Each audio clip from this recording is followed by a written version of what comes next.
ರೈತರುಗಳು ಇಷ್ಟಪಟ್ಟ ಪಕ್ಷದಲ್ಲಿ ನಾವು ಪರಿಹಾರ ಕೊಡೋಕ್ಕಾಗದೆ ಇರೋದ್ರಿಂದ ಆ ಜಮೀನುಗಳನ್ನ ವಾಪಸ್ ಕೊಡಲಿಕ್ಕೆ ನಾವು ಪ್ರಯತ್ನ ಪಡ್ಬೋದು ಸಭಾಧ್ಯಕ್ಷರೇ. ಅದೇ ಗೊತ್ತಲ್ಲ ಸಭಾಧ್ಯಕ್ಷರೇ, ಡಿನೋಟಿಫಿಕೇಶನ್ ಎಷ್ಟು ಸೀರಿಯಸ್ ಮ್ಯಾಟರ್ ಅಂತ ಗೊತ್ತಿದೆ. ಆದ್ರೂ ಇದ್ರ ಬಗ್ಗೆ ನಾವು ಕೂಲಂಕುಷವಾಗಿ ನಾವು ಮಾತನಾಡಬೇಕಾದ್ರೆ ಆ ಜಮೀನುಗಳನ್ನ ಅವ್ರಿಗೆ ವಾಪಸ್ ಕೊಡಲಿಕ್ಕೆ ನಾನು ಪ್ರಯತ್ನವನ್ನು ಪಡ್ತೀನಿ ಅಂತ ಹೇಳಲಿಕ್ಕೆ ಬಯಸ್ತೀನಿ.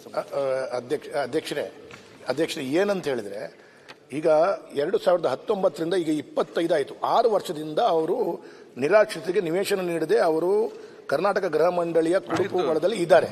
ಈಗ ಅದು ಇನ್ನೂ ಒಂದು 10 ವರ್ಷ ಆದ್ರೆ ಅವರು ಅಲ್ಲೇ ಉಳ್ಕೊಳ್ಳೋದು ಅಂತ ಹೇಳಿದ್ರೆ ಪರ್ಮನೆಂಟ್ ಆಗಿ ಸೊಲ್ಯೂಷನ್ ಏನಂದ್ರೆ ಅವರ ಈ ಪ್ರಾಬ್ಲಮ್ ಅನ್ನ ಅವರಿಗೆ ಕಳ್ಕೊಂಡಿದ್ದಾರೆ, ಬೇರೆ ಕಡೆ ಇದ್ದಾರೆ ಅಂತ ಒಂದು ಭಾಗ.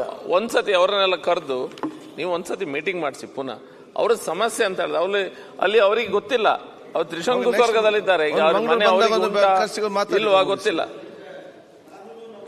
ಅವ್ರ ಹತ್ರ ಮಾತಾಡಿದೆ ಸಭಾಧ್ಯಕ್ಷರೇ, ಈ ಕಡೆ ನಾವು ದುಡ್ಡು ಸಹ ಕೊಡ್ತಾ ಇಲ್ಲ, ಅವ್ರ ಜಮೀನು ಸಹ ಬಿಡ್ತಾ ಇಲ್ಲ. ಇದು ಹೇಗಾಗ್ತದೆ ಅಂದಾಗ ನಮ್ಮ ಸೆಕ್ರೆಟರಿ ಅವರು ಸಹ ಹೇಳಿದ್ದಾರೆ ಸಭಾಧ್ಯಕ್ಷ, ಹೌದು ಇದು ನಾವು ಮಾಡಬೇಕು ಸರ್, ಅದು ಬಡವರು ಎಲ್ಲ ಇರೋದು ಅಂತ ಹೇಳಿದ್ದಾರೆ. ನಾನು ಇದನ್ನು ಭಾಳ ಸೂಕ್ಷ್ಮವಾದ ವಿಚಾರ ಅಂತ ಗೊತ್ತಿದೆ ಸಭಾಧ್ಯಕ್ಷರೇ. ನಾನು ಇಬ್ಬರೂ ಶಾಸಕರೊಟ್ಟಿಗೆ ಅವರು ಎಲ್ಲ ಕುಟುಂಬಗಳ ಜೊತೆ ಮಾತನಾಡಿ ಅವ್ರು ವಾಪಸ್ಸು ತಗೊಳಕ್ಕೆ ಒಪ್ಪಿಗೆ ಕೊಟ್ಟರೆ ನಾವು ಆ ಜಮೀನನ್ನ ಬೇಕಾದ್ರೆ ಆ ಸ್ವಾಧೀನದಿಂದ ಅವ್ರಿಗೆ ವಾಪಸ್ ಕೊಡೋಣ ಸಭಾಧ್ಯಕ್ಷ. ಅದಿಲ್ಲ ಅಂದ್ರೆ ಬೇರೆ ನೋಡೋಣ ಸಭಾ. ಒಂದು ಮೀಟಿಂಗ್ ಮಾಡಿಸಿ, ಎಲ್ಲರನ್ನೊಂದು ಕರೆದೊಂದು ಮೀಟಿಂಗ್ ಮಾಡಿಸಿ. ಆಯ್ತು ಹೇಳ್ತಾರೆ ಬಾಲಕೃಷ್ಣ ಸಿಎಂ. ಅಧ್ಯಕ್ಷ ಒಂದೇ ಅಧ್ಯಕ್ಷ, ಕೊನೆಯದಾಗಿ ನಗರ ಭಾಗದ ಕಸಗಳೆಲ್ಲವೂ ಭರತಕ್ಷೇತ್ರ ಕ್ಷೇತ್ರದ ಪಚ್ಚನಾಡಿಗೆ ಹೋಗುವಂಥದ್ದು ಸರಿಸುಮಾರು 10 ಲಕ್ಷ ಟನ್ ಇದೆ. ಈಗ ಇನ್ನು ಮುಂದೆ ಕೂಡ ಮಳೆ ಬಂದರೆ ಇದೇ ರೀತಿಯ ಒಂದು ಪರಿಸ್ಥಿತಿಗಳು ಆ ಭಾಗದ ಜನರಿಗೆ ಮತ್ತೆ ಅಲ್ಲಿಂದ 2 ಕಿಲೋಮೀಟರ್ ಹರಿದು ಬರುವಂಥದ್ದು ಇದು ಆಗಿದೆ. ಇನ್ನು ಮುಂದೆ ಕೂಡ ನಿರಂತರವಾಗಿ ಆಗಬಾರ್ದು ಅಂತ ಹೇಳಿದ್ರೆ ಇದಕ್ಕೆ ಪರ್ಮನೆಂಟ್ ಆಗಿ ಏನಾದರೂ ಸೊಲ್ಯೂಷನ್ ಅನ್ನ ಸರ್ಕಾರ ಕಂಡುಹಿಡಿಯಲಿಲ್ಲ ಅಂತ ಹೇಳಿದ್ರೆ ಪ್ರತಿ ಸಲ ಈ ರೀತಿಯ ಘಟನೆಗಳು ಆಗಬಾರ್ದು ಅಂತ ಹೇಳೋದು ನನ್ನದು ಮತ್ತು ಶಾಸಕ ಭರತ್ ಶೆಟ್ಟರ್ ಅವರ ಬೇಡಿಕೆ. ಸಭಾಧ್ಯಕ್ಷ ಒಂದೇ, ಈಗ 10 ಲಕ್ಷ ಟನ್ ಅವರೊಂದು ಅದಕ್ಕೊಂದು ಪ್ಲಾನ್ ಅಪ್ ಮಾಡಿ 10 ಲಕ್ಷ ಟನ್ ಅನ್ನ ನಾವು ಹೇಗೆ ಯೂಸ್ ಮಾಡ್ತಾ ಇದ್ದೇವೆ. ಅದು ಲ್ಯಾಂಡ್ ಫಿಲ್ಲಿಗೆ ಹೋಗ್ಬಾರ್ದು. ಲ್ಯಾಂಡ್ ಫಿಲ್ಲಿಗೆ ಹೋದ್ರೆ ನೀರೆಲ್ಲ ಪುನಃ ನದಿಗೆ ಹೋಗ್ತಾ ಉಂಟು, ತೋಡಿಗೆ ಹೋಗ್ತಾ ಉಂಟು, ದೊಡ್ಡ ಸಮಸ್ಯೆ ಆಗ್ತಿದೆ. ಗ್ರೌಂಡ್ ವಾಟರ್ ಮೀಟಿಂಗ್ ಮಾಡೋ ಚರ್ಚೆ ಮಾಡಿದಲ್ಲಿ ಮೀಟಿಂಗ್ ಮಾಡೋ ಚರ್ಚೆ ಭರತ್ ಮೀಟಿಂಗ್ ಮಾಡ್ತಾರೆ, ಎಲ್ಲ ಮೀಟಿಂಗ್ ಜೊತೆಯಲ್ಲಿ ಮಾಡಿ. ಸ್ವರ ಪ್ರಕಾಶ್ ಸರ್, ಮಾನ್ಯ ಸಭಾಧ್ಯಕ್ಷ, ಲೋಕಲ್ ಕಾರ್ಪೊರೇಟರ್ಸ್ ಮೋರ್ ಇನ್ಫಾರ್ಮೇಶನ್. ಮಾನ್ಯ ಸಭಾಧ್ಯಕ್ಷ, ನಮ್ಮನ್ನು ಕರೆದ್ರಿ. ಅದೇ ಸಾರಿ ಬಾಲಕೃಷ್ಣ ಸಿಎಂ ಅದು ಗೈರು ಹಾಜರಾಗ್ಲಿಕ್ಕೆ ಅನುಮತಿ ಕೂತ್ಕೊಳ್ಳಿ. ಮಾನ್ಯ ಸಭಾಧ್ಯಕ್ಷರೇ, ಗೈರು ಹಾಜರಾಗ್ಲಿಕ್ಕೆ ನಾನು ಅನುಮತಿ ಕೇಳಿರ್ಲಿಲ್ಲ. ನೀವು ಹೇಳ್ಬೇಕಾದ್ರೆ ನನ್ನ ಹೆಸರು ಹೇಳ್ಬಿಟ್ರಿ. ಇಲ್ಲ, ತೊಂದರೆ ಇಲ್ಲ. ಮಾನ್ಯ ಸಭಾಧ್ಯಕ್ಷರೇ, ಚುಕ್ಕೆ ಗುರುತಿನ ಪ್ರಶ್ನೆ 608 ಮಾನ್ಯ ಪೌರಾಡಳಿತ ಹಾಗೂ ಅಜ್ಜ ಸಚಿವರನ್ನ ಕೇಳ ಬಯಸ್ತೇನೆ. ಅಧ್ಯಕ್ಷರೇ, ಉತ್ತರವನ್ನು ಒದಗಿಸಿವೆ. ಮಾನ್ಯ ಸಭಾಧ್ಯಕ್ಷರೇ, ಮಾನ್ಯ ಸಚಿವರು ಉತ್ತರವನ್ನು ಒದಗಿಸಿದ್ದಾರೆ. ಅದು ನಮ್ಮ ಒಂದು ಚನ್ನರಾಯಪಟ್ಟಣ ಪುರಸಭೆಗೆ ಸಂಬಂಧಿಸಿದಂತೆ ಸಮಂಜಸವಾಗಿಲ್ಲ ಅನ್ನೋದು ನನ್ನ ಅಭಿಪ್ರಾಯ. ಅವರ ಉತ್ತರದಲ್ಲಿ ಹಿಂದೆ 2011 ಜನಗಣತಿ ಅನ್ವಯ 38,778 ಜನಸಂಖ್ಯೆ ಇದೆ ಅಂತ ಮಾಹಿತಿ ಕೊಟ್ಟಿದ್ರು. ಅದಾಗಲ್ಲ ಅಂತ ಹೇಳಿದರು. ಇತ್ತೀಚೆಗೆ ಮಾನ್ಯ ಜಿಲ್ಲಾಧಿಕಾರಿಗಳು ಅದನ್ನು ಸರಿಪಡಿಸಿ ಸರ್, ರೆಕಾರ್ಡ್ಗೆ ಹೋಯ್ತು. ಅದೇ ನಾನು ಗೈರ್ ರಾಜಾಗೃಹ ಪ್ರಶ್ನೆ ಕೇಳಿ ಆಗ್ಬೋದು ಅಧ್ಯಕ್ಷ.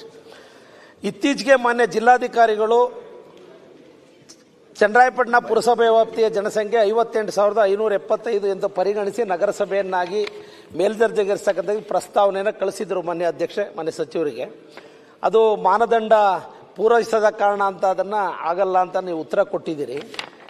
ಮಾನ್ಯ ಸಭಾಧ್ಯಕ್ಷೆ, ಮಾನ್ಯ ಸಚಿವರಿಗೆ ತಮ್ಮ ಮೂಲಕ ವಿನಂತಿ ಮಾಡ್ತಕ್ಕಂಥದ್ದು, ಇವತ್ತು ಚನ್ನರಾಯಪಟ್ಟಣ ಪುರಸಭೆ ವ್ಯಾಪ್ತಿನಲ್ಲಿ 17,493 ಮನೆಗಳಿಗೆ ವಿದ್ಯುತ್ ಸಂಪರ್ಕವನ್ನು ಕಲ್ಪಿಸಲಾಗಿದೆ. 5,095 ಸ್ಮಾಲ್ ಕಮರ್ಷಿಯಲ್ ವ್ಯಾಪ್ತಿಗೆ ವಿದ್ಯುತ್ ಸಂಪರ್ಕ ಕಲ್ಪಿಸಿದೆ. ಸ್ಮಾಲ್ ಸ್ಕೇಲ್ ಇಂಡಸ್ಟ್ರೀಸ್ಗಳಿಗೆ 495ಕ್ಕೆ ವಿದ್ಯುತ್ ಸಂಪರ್ಕ ಕಲ್ಪಿಸಿದೆ. ಈ ಆಧಾರದ ಮೇಲೆ ನಾನೊಬ್ಬ ಆ ಕ್ಷೇತ್ರದ ಪ್ರತಿನಿಧಿಯಾಗಿ 3ನೇ ಬಾರಿ ಸದನಕ್ಕೆ ಬಂದಿದ್ದೇನೆ. ಇವತ್ತು ಮಾನ್ಯ ಸಭಾಧ್ಯಕ್ಷರೇ, 70,000ಕ್ಕಿಂತನೂ ಕೂಡ ಅಧಿಕ ಪ್ರಜಾಸಂಖ್ಯೆ ಇವತ್ತು ಚನ್ನರಾಯಪಟ್ಟಣ ಪುರಸಭೆ ವ್ಯಾಪ್ತಿನಲ್ಲಿದೆ. ಮಾನ್ಯ ಸಭಾಧ್ಯಕ್ಷರು ಹೇಳ್ಬಿಡ್ತೀವಿ ದಯಮಾಡಿ ಸಭಾಧ್ಯಕ್ಷ. ಜೊತೆಗೆ ಒಂದು ನಮ್ಮ ಚನ್ನರಾಯಪಟ್ಟಣ ಪುರಸಭೆ ವ್ಯಾಪ್ತಿನಲ್ಲಿ ಎಲ್ಲ ಶಾಲಾ ಕಾಲೇಜುಗಳು 17,000 ಜನ ವಿದ್ಯಾರ್ಥಿಗಳು ಬರ್ತಾರೆ. ಚನ್ನರಾಯಪಟ್ಟಣ ನಗರದಲ್ಲಿ 10,000 ಜನ ವಿದ್ಯಾರ್ಥಿಗಳಿರ್ತಾರೆ. ಒಂದು ನಿಮಿಷ, ಈಗ ಏನು ಮಾನ್ಯ ಸಚಿವರು ಇದಕ್ಕೆ ಮಾನದಂಡಗಳನ್ನು ಪೂರೈಸಿಲ್ಲ ಅನ್ನೋ ಮಾಹಿತಿನ ಉತ್ತರ ಕೊಟ್ಟಿದ್ದಾರೆ.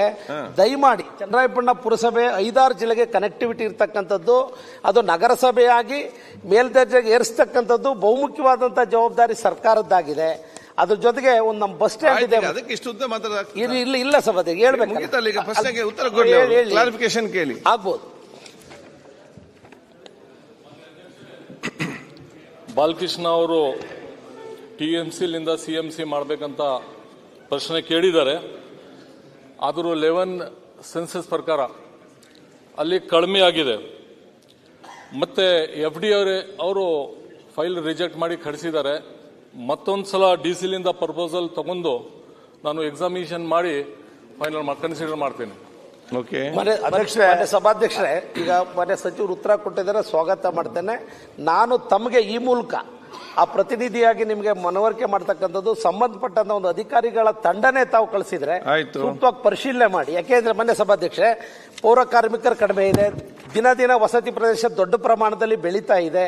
ಒಂದು ದಿವಸಕ್ಕೆ 2053 ಬಸ್ಗಳು ಗಂಭೀರವಾಗಿ ತೆಗೆದುಕೊಂಡು ನಗರಸಭೆಯಾಗಿ ಮೇಲ್ದರ್ಜೆಗೇರಿಸಬೇಕು ಅನ್ನೋದು ಮತ್ತೊಮ್ಮೆ ಮನವಿ ಮಾಡ್ತಿದ್ದೆ. ಅಧ್ಯಕ್ಷರೇ ಒಂದು ನಿಮಿಷ ಬಾಲಕೃಷ್ಣ ಮುಗೀತಲ್ಲ ತಡ್ಡಿ ಸರ್. ಅಧ್ಯಕ್ಷರೇ, ಇದೇ ಪ್ರಶ್ನೆ ಬಂಗಾರಪೇಟೆಯಲ್ಲಿ ಕೂಡ ಇದೇ ಪ್ರಶ್ನೆ ಆಗಿದೆ ಅಧ್ಯಕ್ಷರೇ. ಅಧ್ಯಕ್ಷ, ಏನಾಗಿದೆ ಮಾನದಂಡಗಳಲ್ಲಿ ಇವರು 2011 ಇಸ್ವಿಯನ್ನ ಒಂದು ಜನಸಂಖ್ಯೆ ತಗೊಂಡ್ರೆ ಬಹಳ ಕಷ್ಟ ಆಗ್ತದೆ. ಅದನ್ನ ಜಿಲ್ಲಾಧಿಕಾರಿಗಳು ಏನು ವಾಸ್ತುತಿ ಅಲ್ಲಿ ನಂಬರ್ ಆಫ್ ವೋಟರ್ಸು ಜನಸಂಖ್ಯೆ ಕೊಡ್ತಾರೆ, ಅದರ ಆಧಾರದ ಮೇಲೆ ಮಾಡಬೇಕು ಅಂತೇಳಿ ನನ್ನ ಬಂಗಾರಪೇಟೆಗಳ ಪ್ರಪೋಸಲ್ ಇದೆ, ಅದನ್ನು ಮಾಡಬೇಕು ಅಂತೇಳಿ ಮನೆ ಸಚಿವರಲ್ಲಿ ಕೇಳಿ ಬಯಸ್ತೇನೆ.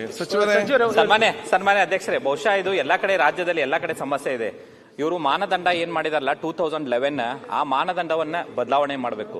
ಅವತ್ತಿನ ಸಂದರ್ಭದಲ್ಲಿ ಮಿನಿಮಮ್ 50,000 ಪಾಪ್ಯುಲೇಷನ್ ಆದದ್ದು ಮೇಲ್ದರ್ಜೆ ಪುರಸಭೆಯನ್ನು ಮೇಲ್ದರ್ಜೆ ಮಾಡಿಸ್ಬೇಕಂತ ಹೇಳಿ ಕಾನೂನು ಇದೆ. ಅವಾಗ ನಮ್ಮಲ್ಲಿ ಬೈಲಹೊಂಗಲ 49,820 ಇದೆ. ಇವತ್ತಿನ 2011 ಹಿಡಿದ್ರೆ ಅಂತಂದ್ರೆ ಇವತ್ತಿನ ಸಂದರ್ಭದಲ್ಲಿ ಅವ್ನು ಯಾವುದು ಸಹಿತ ಅಪ್ಗ್ರೇಡೇಷನ್ ಮಾಡ್ಲಿಕ್ಕೆ ಸಾಧ್ಯ ಇಲ್ಲ. ಅದಕ್ಕೆ ಸನ್ಮಾನ್ಯ ಸಚಿವರಲ್ಲಿ ಒಂದು ವಿನಂತಿ ಮಾಡ್ಕೊಳ್ಳೋದು, ಆ ಮಾನದಂಡನೇ ಏನದವಲ್ಲ ಅದನ್ನ ಬದಲಾವಣೆ ಮಾಡ್ರಿ. ಬಹುಶಃ ನನಗನ್ಸಿದ ಮಟ್ಟಿಗೆ ನಮ್ಮ ರಾಜ್ಯದಲ್ಲಿ ಒಂದು 30 ರಿಂದ 40 ಅಪ್ಗ್ರೇಡೇಷನ್ ಮಾಡುವಂತ ಅವಕಾಶ ಇದೆ. ಆ ನಿಟ್ಟಿನಲ್ಲಿ ಅವನ್ನೆಲ್ಲ ಅಪ್ಗ್ರೇಡೇಷನ್ ಮಾಡುವಂತ ಕ್ರಮ ಕೈಗೊಳ್ಳಬೇಕು ಅಂತ ಹೇಳಿ ವಿನಂತಿ ಮಾಡ್ಕೊಳ್ಳಿ. ಈಗ ಒಂದು ಮಂತ್ರಿ ಅವರೇ ಈಗ ಒಂದು ಅಪ್ಗ್ರೇಡೇಷನ್ ಕೇಳ್ತಾರೆ, ಸಂತೋಷ. ಮತ್ತೆ ಅಪ್ಗ್ರೇಡೇಷನ್ ಆದ ಪರಿಸ್ಥಿತಿ ಇದಕ್ಕೆ ಚಿಂತಾಜನಕ ಇದೆ. ಸಿಟಿ ಮುನ್ಸಿಪಾಲಿಟಿ ಆದದ್ದು ಅಲ್ಲಿ ಒಂದು ಕರೆಕ್ಟ್ ಆಗಿ ಇಂಜಿನಿಯರ್ಸ್ ಇಲ್ಲ, ಸ್ಟಾಫ್ ಇಲ್ಲ, 10% ಆಫ್ ಇದಿಲ್ಲ. ಅದನ್ನು ಸರಿಪಡಿಸಿಕೊಂಡೇ ಇದ್ದದನ್ನೇ ಸರಿಪಡಿಸಬೇಕು. ಅಪ್ಗ್ರೇಡೇಷನ್ ಸನ್ಮಾನ್ಯ ಅಧ್ಯಕ್ಷರೇ, ಅಪ್ಗ್ರೇಡೇಷನ್ ಅದು ಅಂದ್ರೆ ಆಮೇಲೆ ಆಟೋಮೆಟಿಕ್ಲಿ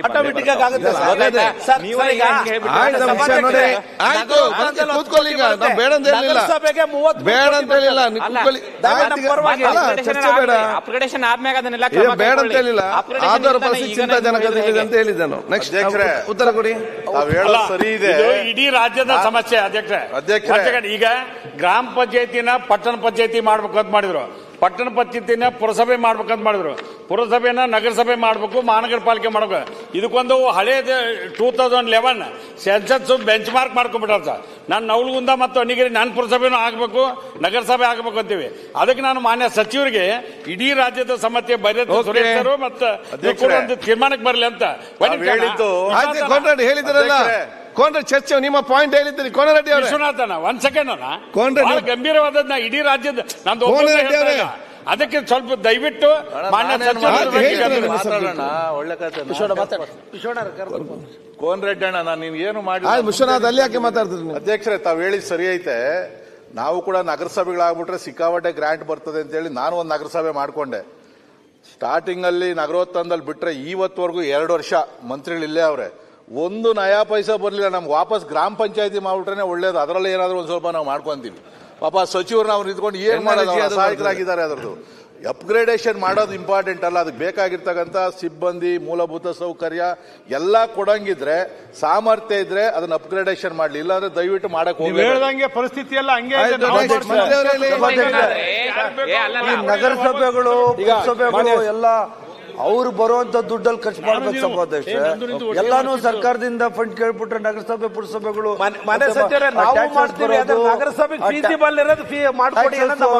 ಮಾಡ್ಬೇಕು. ಈಗ ಇವ್ರು ಎಲ್ಲಾನು ಸರ್ಕಾರದಿಂದ ಅನುದಾನ ಕೇಳ್ತಾ ಇದ್ರೆ ಎಲ್ಲಿಂದ ಕೊಡಕ್ ಬರ್ತದೆ ಸಭಾಧ್ಯಕ್ಷ? ಮತ್ತೆ ಇಡೀ ರಾಜ್ಯದಲ್ಲಿ ಸುಮಾರು 60-70